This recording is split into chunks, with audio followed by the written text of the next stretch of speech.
Hail, hail, the Celtics are here, and what the hell do we care now? It's the international break, and unfortunately, it was a wee bit bittersweet for us Scotland fans last night. Away to Spain last night, and I think it was in Seville, wasn't it?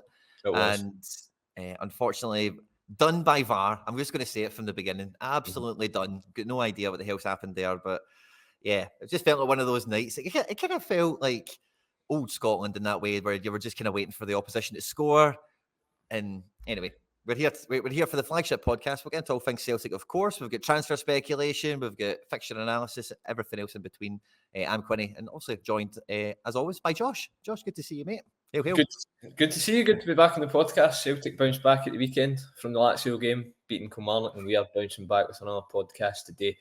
But disappointing result last night, obviously. I think when the McTominay free kick went in initially, everyone would have been jumping up and thought it was going to be a fairy tale ending, but unfortunately we were robbed, and I would love to hear the audio from the VAR room. But hey ho, we move on. I think Scotland will still qualify for the Euros. It definitely felt like that ref had a bee in his bonnet, like the whole game for us. You know what I mean? Like every opportunity, like even the stuff he was giving to Spain, it was so like dice, you know, 50-50 efforts. And it did feel, you know, like, that's what I mean, like old Scotland, when we've played Italy in big games before, or France, you know, there's been these big games against the big nations in the past that you've just been screwed, you know what I mean? And it had that kind of feel to it. That goal from McTominay, honestly, like I think the whole country probably jumped up at that point. And honestly, at that point, you're thinking, this guy is fucking Captain Scotland, man, isn't he? At the moment, just everything he's touching was turning to gold. And that's the part of, you know, it's not just, it was maybe we could have got a draw, but it was like, that's expunged from his record. You know what I mean? That's not a goal.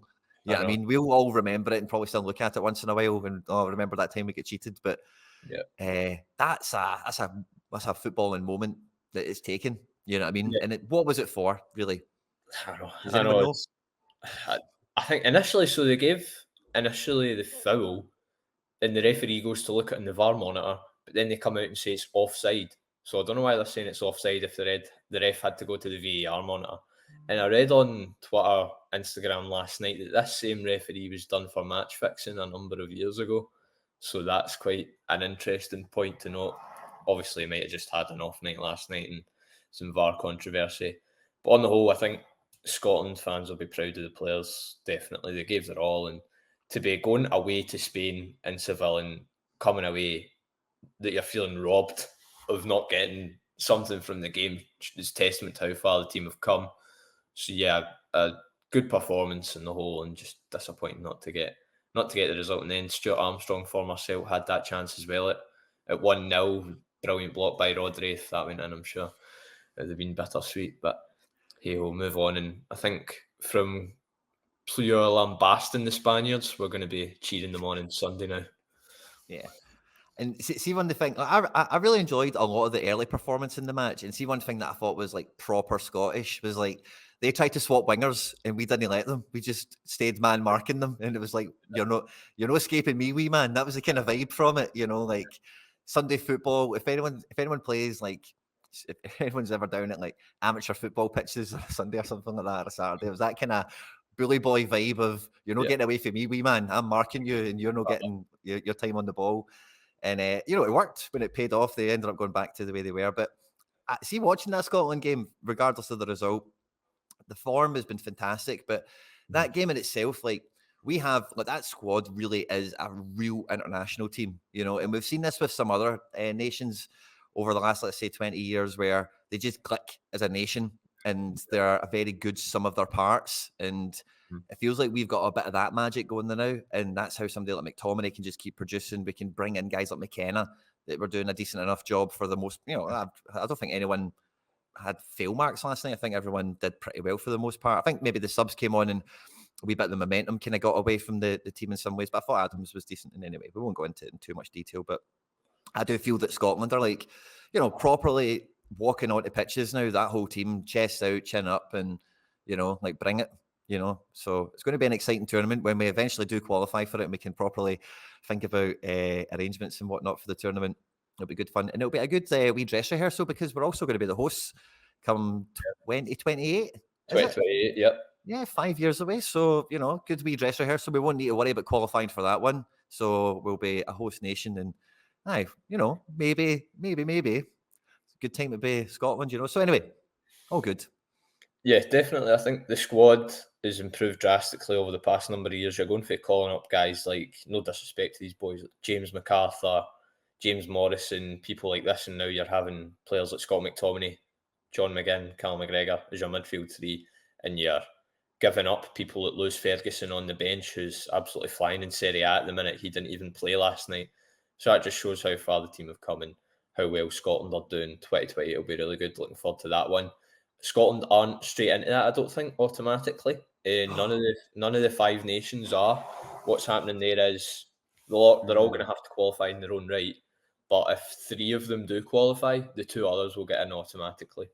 So, say England, Scotland, and Wales qualify, Northern Ireland and Republic of Ireland get in automatically, which is good to see. So that'll be great fun. Disappointing Celtic Park was not chosen as a host venue, but I don't think we're a 5-star. We don't have the requirements to hold a UEFA It's the event. Everton Stadium. I can't. As soon as I seen the 10 that are on it, I'm like, Everton. Like, even if you look at the coverage of geography, you don't need the Everton Stadium there when you've got Man City. You know what I mean? If you're looking for just covering like the spine of the country. And maybe Celtic Park doesn't really do anything to add into that. But I don't know, man. St James's Park, I was on the fence with as well, but I'm like, okay, it gives the north of England, I don't know, I guess something. But I'm with you on that. I think Celtic Park is an atmosphere for a tournament. Definitely. Would be an amazing venue that would only add to it, and whatever the requirements we don't have for it must be bullshit, really, because Celtic Park's quality. The only requirement it is, I believe it's a underground entrance for the buses, the team buses before the game. So Hampden's obviously got that. All these other venues doing, we don't. So I think that's the only thing holding it back, really. That is nonsense, man. I think I've heard that before. That rings a wee bell for me now that you say that, but that is nonsense. Anyway, good time to be following Scotland. And, like you said as well, bit of a long intro on this one, but we did bounce back from playing Lazio. And me and you, Joshy boy, I think we touched on it very briefly at the end of last week's show, but, we bumped into each other. We were at the Youth Champions League watching Celtic versus Lazio as well. And, we thought this was probably a good part of the schedule, as it were, to kind of actually give it a bit of time, give it a bit of justice, because that was actually a really good, a good performance from Celtic B, from the Celtic youth team, and a really good Champions League against a pretty good Champions League opposition, wasn't it? Certainly, they bounced back from their defeat. They lost to Feyenoord in the opening day 2-0. So to come back against a team the calibre of Lazio and get a result was really positive. I watched the B team the weekend before that, where they played the University of Stirling. They won 1-0. Then they followed in that form to get the 1-0 draw. It was great composure from Mackenzie Carse at the end of the game to score that penalty right into the top corner. I think he looks a talent.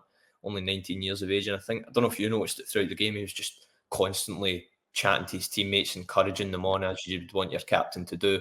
So that was great to hear from a young player doing that. He's only a teenage boy, and the stage he is putting in that type of work is amazing. So very impressed by a lot of the young players at the club. They've not really had opportunities in the first team yet, which would be good to see going forward. Obviously, Rocco Vata playing in this one. He's a name a lot of fans are familiar with. Don't know what his future is at the club, but good result for the boys. And Atletico at home in a couple of weeks' time again in the Youth Champions League. They'll be looking to get another result and points on the board. So Darren O'Dea is doing a good job with the B side at the minute. I quite like him as a coach. He speaks pretty well when he does. I think we both got to chat to him after that game. So a good result, and the only result we got that day that was good for us. Yeah. And I don't follow that level of football like that closely, So when I went to the game, I was maybe a wee bit blind, and I wasn't too sure what to expect from either side. What would the entire level be like, and whatever. And yeah, I don't know. It was a wee bit like, it's funny how you say. And I know I know it's only because of the way the Scottish pyramid is built, but it's funny how you mentioned Stirling Uni is like the opposition as well prior to the game, because when I was there in the stands, anyone who's listening to this, if you do watch like youth football, you probably get what I mean. But it did have that kind of feel of like youth football to it, if you know what I mean, very quickly, in some respects. Mackenzie Carr stood out head and shoulders, I think, straight from kickoff. After the ball got played around a couple of passes, he was pulling the offside trap with him, and he was pulling the defensive line up the pitch straight away. And he was a clear leader on the pitch. And I think, I'm pretty sure the video's out on the channel. If not, it's my fault, so I'm sorry it's been delayed. But I asked Darren O'Dea after the game something about See, I wasn't expecting, mate, to be one-on-one with him at all, Yeah. as you probably know. So, you know, when you go to this stuff, you're like a face in the crowd, and mate, I made a right melee it, but questions were just far too long-winded and pointless, basically. It was more like podcast chat, you know, you say a few things, and then you let somebody pick up whatever they want, kind of thing. Yeah, I know. And, I know. but he said to me in response to Mackenzie Carse, he expects him to get into the first team. Like he expects him to start getting first team football. I forget his exact quote. You'll be able to find the video when it goes out, you know, but he's got a lot of high hopes for him, and he was head and shoulders like a real good player. I was looking forward to watching Mitchell Frame, the left back, who is getting Fab Rom tweets about his contract extensions and all that good stuff, and he looked really solid. But between him and the names escape me at this exact moment, sorry, but I think Cummings. Daniel Cummins. It is Cummings. And then another one of the boys in midfield.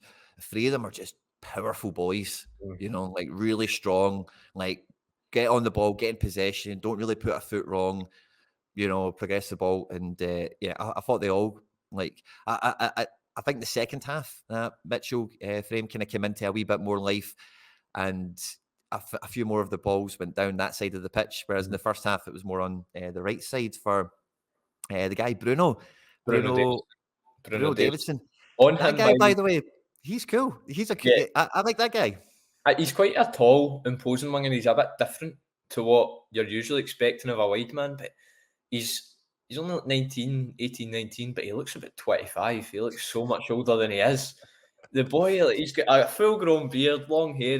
He doesn't look like he should be playing for the B team, but he looks a talent as well. I think you were talking about the boys in midfield. Kyle Ura is one of them. He just came up for the under-18s last season, and I think he skied that chance at the beginning of the second half. So he looks a talent. There's a lot of talented players. Touched on Mitchell Frame there. He got his new contract. Good to see that. And he's only 17. He's playing for the B team in the youth league games at under 19 level. So he looks a big talent. And he came off the bench in that game against Stirling Uni I was at, and he set up the winning goal with a brilliant cross into the box. And obviously we've seen what he could do there. So he's one to keep an eye on. I think him, Mackenzie Carse, and a couple of the other boys are looking good. Yeah. I'm trying to think who else impressed me as well. We had a new signing as well, playing in at right back. Liam Bonnetig. Yeah. So Australian boy. Bonnetig played, and there was a lot of eyes on him as well. And so in the first half in particular, everything was coming down the right hand side for the boy Bonnetig and Davidson. And that Davidson, like, you know, he didn't do anything like amazing, but he's one of these guys that everything he done, like when he had the ball at his feet and he get phased up with a man, if he didn't keep possession for us, he beat the man. He would take him out of the game. He would go down the line, and he would actually get us up the pitch. Played a few balls into the box. He actually played the ball. He might have even won the penalty. Did he win the penalty? But the ball came from his side. He kind of drove down the right hand side as it came into the box for the penalty win, I think. Anyway, but he was someone who, as the 90 minutes grew on, he kept that kind of tempo up, you know, because I say he didn't do anything like, he wasn't doing hundreds of step overs and dribbling by three people.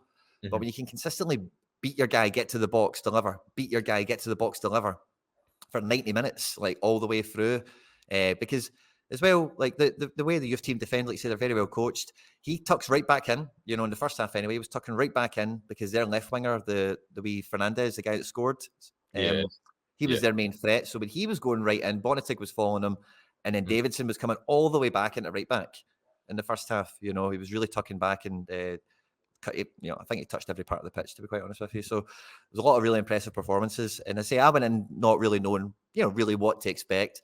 Lazio had some it's funny because I met some absolute legends at the game as well, who'd, I think they'd maybe even, they definitely watched the Feyenoord match anyway. And they were saying that Lazio didn't look quite as good as Feyenoord. Feyenoord looked like a totally different level in some respects. But Lazio had some real good players. And it was interesting to see, that's what a standout looks like in their youth system. You know what I mean? And then what does a standout in our youth system look like? Yeah. And, you know, that takeaway from the game, I was really pleased about. Yeah, I was really impressed by some of the Lazio boys. Sana Fernandes, the young left winger, he's only 17. He scored the goal. He looks a big talent. And their two centre halves are absolute Rolls Royces. I think the boy, their names escape me.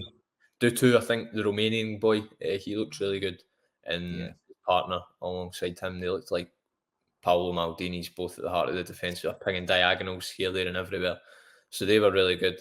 But equally, the Celtic players are good, and I think we matched them for level, which is great to see, particularly when it's a Serie A Italian side. Italy produced some great players, but it's good to see that Celtic are matching them for level in terms of their youth system. Atletico Madrid in a couple of weeks' time will be a whole different challenge. We know they are a European heavyweight, as are Lazio, but the boys will relish the challenge and look to get a result and look to build on their point, because it would be really good to see Celtic get out of this youth league group. Yeah. What's really funny, I'm really looking forward to watching the Atletico Madrid Youth Champions League game because, and again, this is maybe just a wee bit of trivia for football geeks or whatever, but like there was this like agreement in Madrid for years that Real Madrid and Atletico Madrid wouldn't poach players from one another. So like if a boy signs for Atletico, Madrid don't come and pick him. Yeah. And Atletico agreeing not to do the same is just a bit of a token thing, because if you're signing for Real Madrid, you know, Atletico Madrid aren't exactly, you know, anyway, you see the point. But anyway, like last summer, that was like dissolved or something like that. Some sort of thing happened, and that's it. That's kind of been broken up. So Atleti in their main team, as we'll see when we play them for the senior team, they've got 2 or 3 guys that have came through their youth ranks that are now in the first team, like quite quickly. And I know because they have started pinching guys from Real Madrid. They're actually getting guys now and saying, like, you know, we'll actually get you minutes eventually a bit quicker. So the level of that team will be very interesting to watch as well, because I know there's been some movement since that pact, that agreement has been like disbanded, you know, that peace treaty, as it were.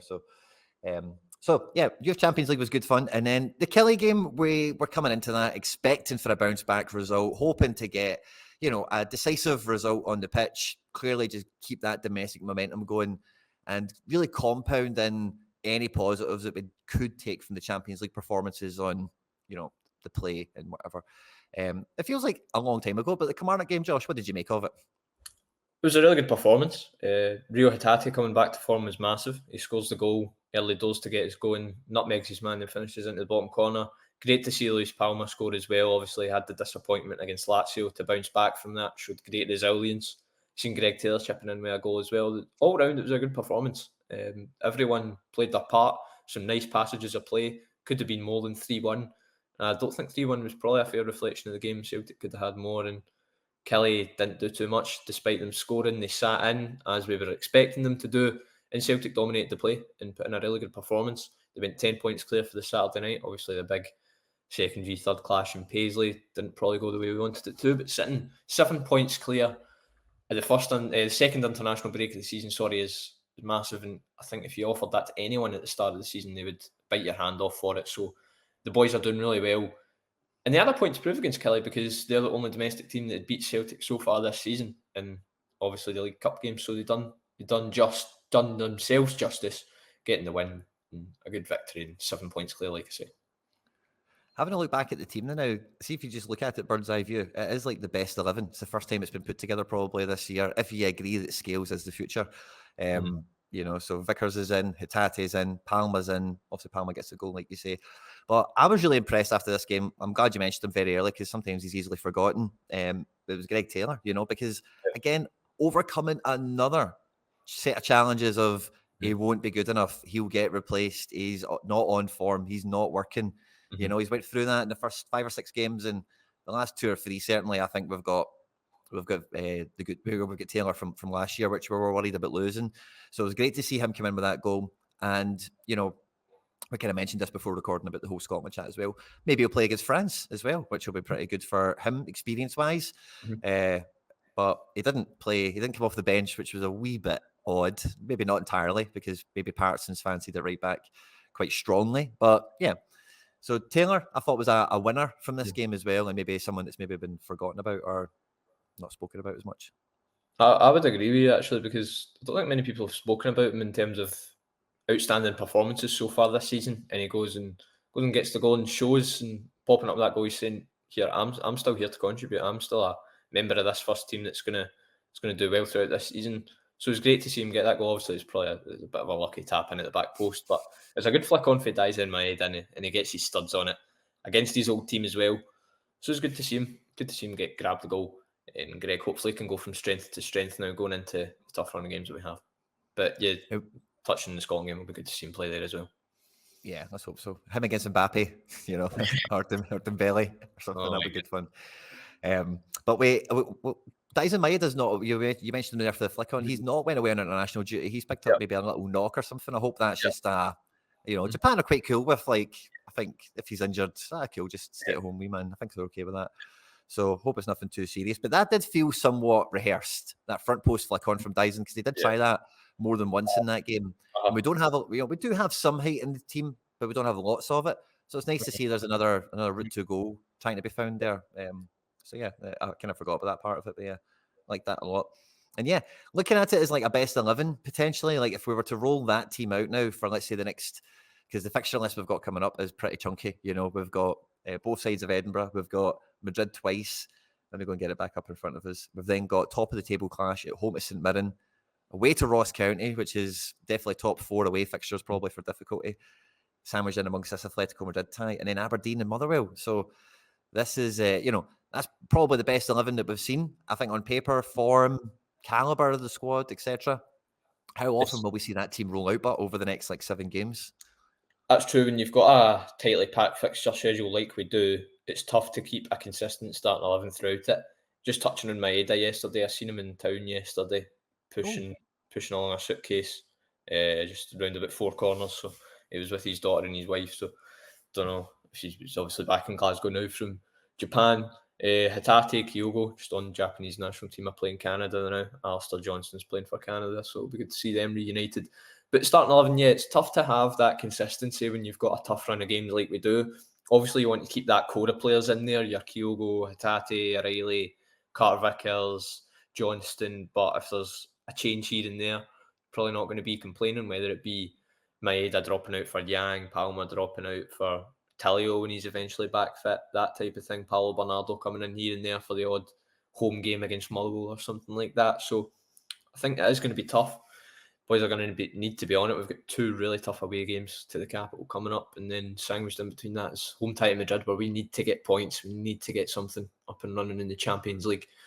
So they've got a tough task when they come back, but it was good that we ended that block of games just there on a high. I think a lot of the players, and Brendan as well, were touching on this mantra of this block of games that we had, and they eventually came through that unscathed, and it's good to see the win against Kilmarnock. But now it's about trying to push forward and gaining a new level, because we can't deny that the run of games we've got upcoming is much tougher than the games we've just been playing.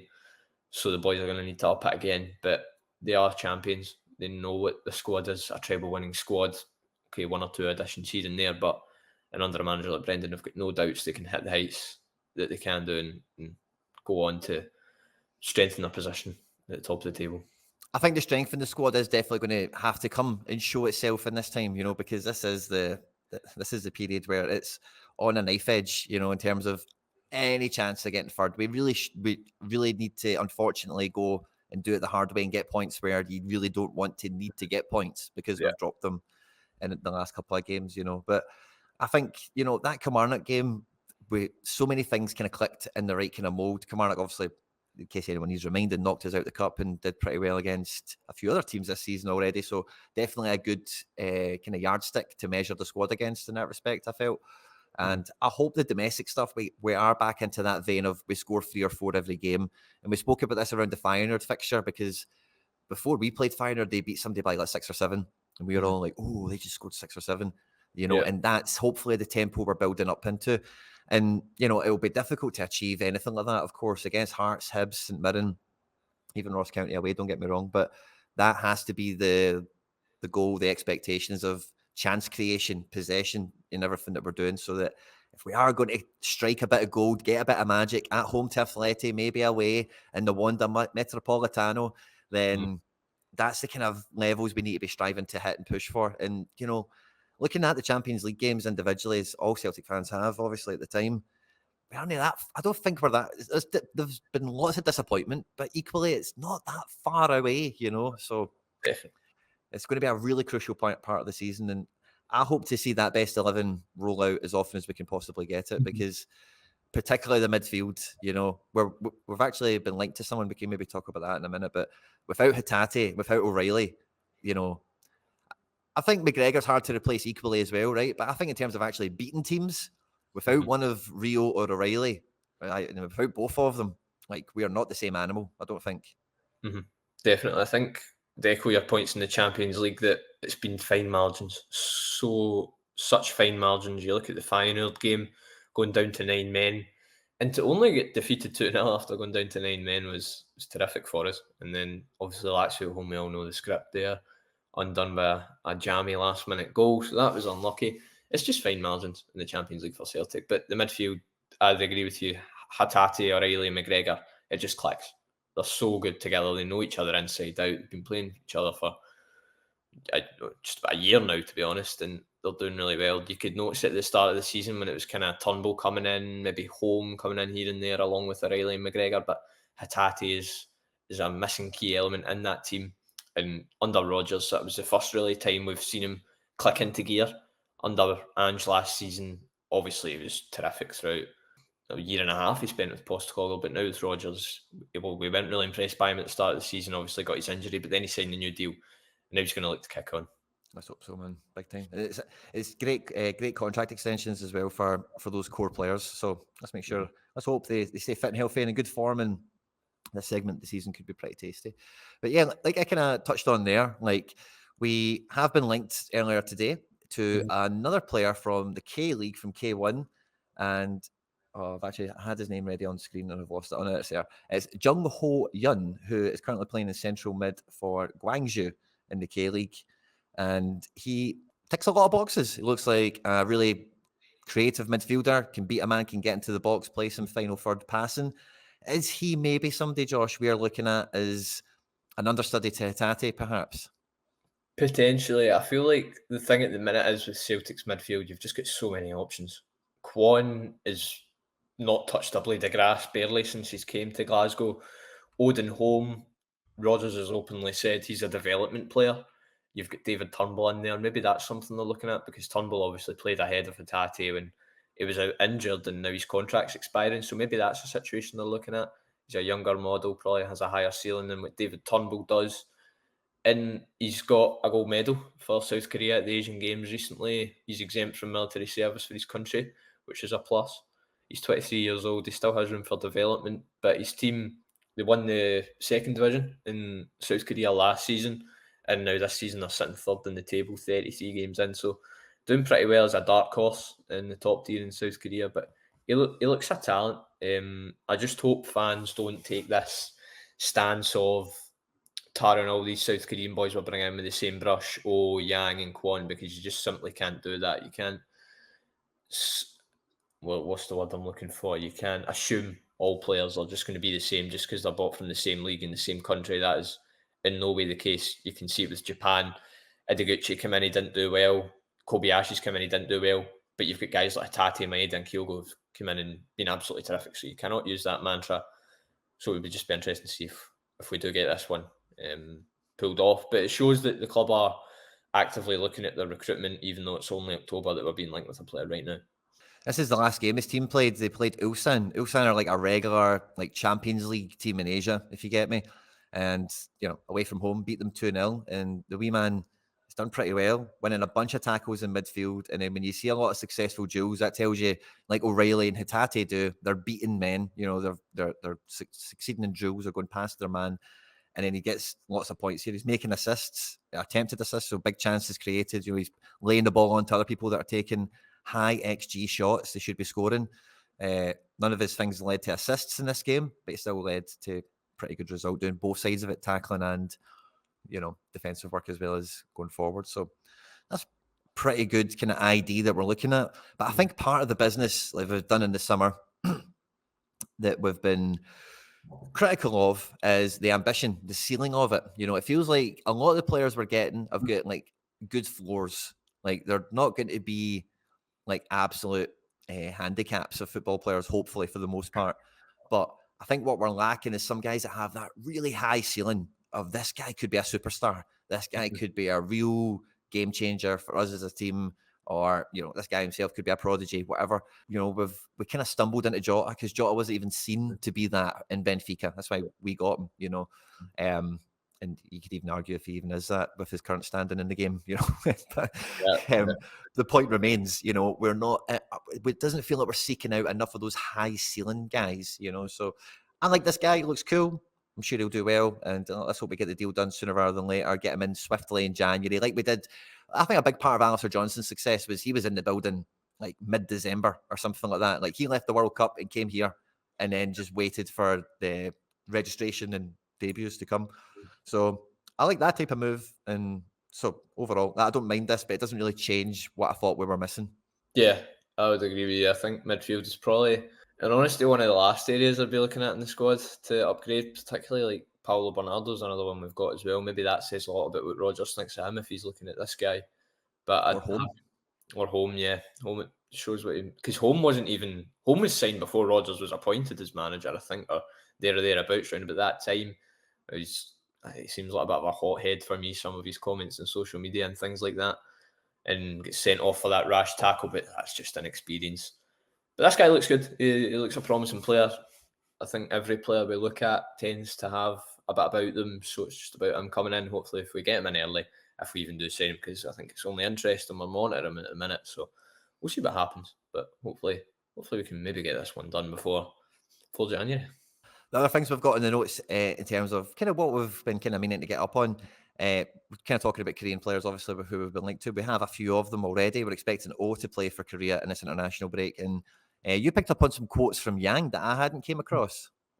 Yeah, so exclusive interview with Celtic TV. He was speaking about settling into life, obviously, in Scotland and with Celtic and such. And he said one of his only problems about the transition so far has been the language barrier, making it hard to communicate with his teammates on the pitch. Obviously, coming from South Korea, he doesn't speak much English. So yeah, and he also admitted in that interview that he was a bit nervous in his Champions League debut against Lazio. He's only 21, 22 years of age, and it's probably the biggest game he's played in his career so far. Yeah. So you can understand why those nerves were there. I don't think he didn't do himself not proud, if you know what I mean. He didn't put in an awful performance, but at the same time he wasn't exceedingly good. And Palmer came on and made the difference. But you could see why he had those nerves. That's completely understandable for a player of his age coming to a big 60,000 seater stadium in a Champions League night. And obviously the language barrier is something he'll probably just look to work on over time. I don't think it'll be too much of an issue for him. You look at Hatate, Kyogo, they can't really speak a word of English, but they're still excellent players for Celtic. So this guy, it won't cause many issues. And in honesty, it's just about him getting used to the experience of playing Champions League matches, big games. Like when it comes to Glasgow derbies, hopefully he's not feeling that same sense of nervousness again. But I think Yang's still got a long way to go. He's showed his potential in flashes, what he can do. He got that assist up at Pittodrie for Matt O'Reilly. He's come in, he started a run of games, Motherwell, Lazio, obviously, and Dundee at home. So interesting to see what he can do once he gets used to life in Scotland and starts developing, because that's one thing we forget when players come over here from the other side of the world. It's a total new way of life and new way of living. They're distant from their family, their mums and dads. They're not living at home. I think if either me or you, Quinny, moved over to South Korea and had to play football and we're playing in front of 60,000 fans, we'd be nervous too, and there would be issues. So fair dues to Yang for buckling down and doing well so far, because we can't fault him, to be honest, in his efforts. Yeah, I was actually I wanted to give him such a glowing review after the Lazio game. To be honest with you, so I think the way I summed it up is it's like the best 5 or 6 out of 10 performance I think someone's probably played for Celtic in the Champions League, because he was just so close to doing so great, and it just wasn't there for him. But I think he's got very good technique and a lot of other stuff I said at the time I won't go over. So kind of hearing those quotes, that makes me that really reassures me that wow, that's actually if that's one of his big barriers to getting that last 5% into his game, then that's something that will just happen in time. There's nothing. It's one of those things that time cures a lot of problems, but you can't just click time onto something. You just need to love it. So no, I find that quite reassuring, which is quite cool. And yeah, we had some quotes as well from Rodgers talking about the chat he's had with Rio in terms of the intensity he needs to bring. And this kind of rings true from what we've seen really early season. He got dropped after the Bilbao game, as we know. And then when he was earning his place back into the squad, he brings the injury. He's trying to come onto the pitch from the bench and bring extra intensity to win his spot back. And obviously he's caused himself a wee bit of an injury with it previously, but it feels like now he's been working up the minutes. If you look over the last couple of games, every game, it's incrementally more minutes, essentially for Hatate. So it feels like we've worked him up pretty well. And if he's responding to Obviously signed a new contract extension, which is fantastic. And if he's responding to the coaching from Rodgers, it's clear to see that, a better Hatate is a better Celtic, isn't it? Definitely, they were all that. Well, obviously, just that comment there, better Hatate is a better Celtic. That is evident. You've seen what we've done against Lazio and Kilmarnock. They were two of our best performances so far this season, and Hatate started both the matches, so that is absolutely true. There were a lot of concerns at the start of the season about how Rio was going to do under Rodgers. He was getting dropped, wasn't doing too well, but then he got the new contract and coming back from injury, it's given him a new lease of life. It was greatly encouraging to hear what Rodgers was sat him down after the Lazio game, because I don't think he wasn't too good in that one. And Rodgers said, listen, he sat him down and he said he needs to be better in his off the ball work, he's pressing, it's not just what you do when you're on the ball. And obviously Rio took that advice on board and he done really well at the weekend, got his goal, which is a brilliant goal. We've been played over a million times already, getting put on European football social media accounts, which shows the level of it. So really good to see that, and getting Hatate back to form is massive because we know how big of a player he can be for Celtic. Him, Mattarelli, McGregor, have touched on in that midfield. He has a relationship with Kyogo. He has a great relationship when he comes into that kind of inside left channel with the left winger, whether it be Palma, Greg Taylor. And we know what he can do. He's a great talent. He's 25 years old, and in a couple of years he'll be coming in at his peak years, and hopefully with that extension he can beat Celtic for those. Yeah, I agree. And I think it's one of these things where under Ange, he was given so much freedom, and he was first name on the team sheet, kind of alongside Kyogo, where if he was fit, he was playing, end of story. And he would always play 60, 65 minutes, and he would just have that freedom to do what you want, but just make sure you win as the game kind of vibe, within the framework that Ange kind of had. And it feels like maybe at first that was maybe a wee bit of a shock to his system when Rodgers has come in, and it's no, you need to earn your place again. And I'm going to ask you, because it's probably the main criticism we all have of Hatate is that he can get his pocket picked in possession, or he can just kind of not sleep necessarily, but he can just let 2 minutes of the game disappear. He's just not involved, he's not around. And there's stamina and whatever. I get that, of course. But I think, if Rodgers is on ironing that out of his game and he's on board with trying to do that, then yeah. So I also got a bit of a feel from Rodgers as well when I heard him discussing this somewhere, was that he said he's not that young. He is 25. He does need to get his career going. He needs to be a man. He needs to be the man. He needs to show up. He needs to be everything. And that was a wee bit the sentiment I got from listening to Rodgers specifically. So yeah, I'm buzzing for it. Yeah, I feel as though the point with Hatate, obviously Rodgers saying he's at a point in his career where he needs to become the man and get his act together. A lot of people I'm paraphrasing. Yeah, paraphrasing. Yeah. I get your point. I feel as though a lot of people though tend to forget he wasn't playing professional football till he was 21, 22, 20 years old, because of obviously how the university system works in Japan. So he's about 2 or 3 years behind the development of a lot of players that are in that Celtic team at the minute. You look at Cameron Carter-Vickers, he was probably gaining first team minutes when he was 18, 19 out on loan from Spurs, whereas Rio is only starting to play in the J League when he's 22, 23. Because obviously when he signed for us, he was 23 years old, and I think he'd only played about a year of professional football. And that's why we were so surprised with how well he'd done. So that's a point that a lot of people need to remember. Despite the fact he's 25, he's only had about 4 years in the game. And he'll only just improve as time goes on. He's getting his physical part of his game's really good. He uses his body so well, and just very, very encouraged by Rodgers and his man management style that seems to be working. We've seen him, don't know if you've seen the video of him going about after full time joking and talking to Cameron Carter-Vickers and players like that. That's just stuff like that's great to see. I don't mean to lambast Postecoglou, but you've rarely seen him doing things like that. Obviously, two different styles of management, and different styles of management will work for both managers. But it's nice to see that on the eye that the player and the manager have that relationship there. Yeah, so a lot of hope, and we'll be back next week. We'll be previewing the matches that will be forthcoming a little bit better. We might have some more news and developments, might have some contract extensions, who knows? And hopefully, maybe in a game that doesn't really matter, maybe Scotland will beat France or something, who knows? But yeah, Josh, until next week, mate. Hail, hail. Until next week, hail, hail. Hope you all enjoy the rest of the international break.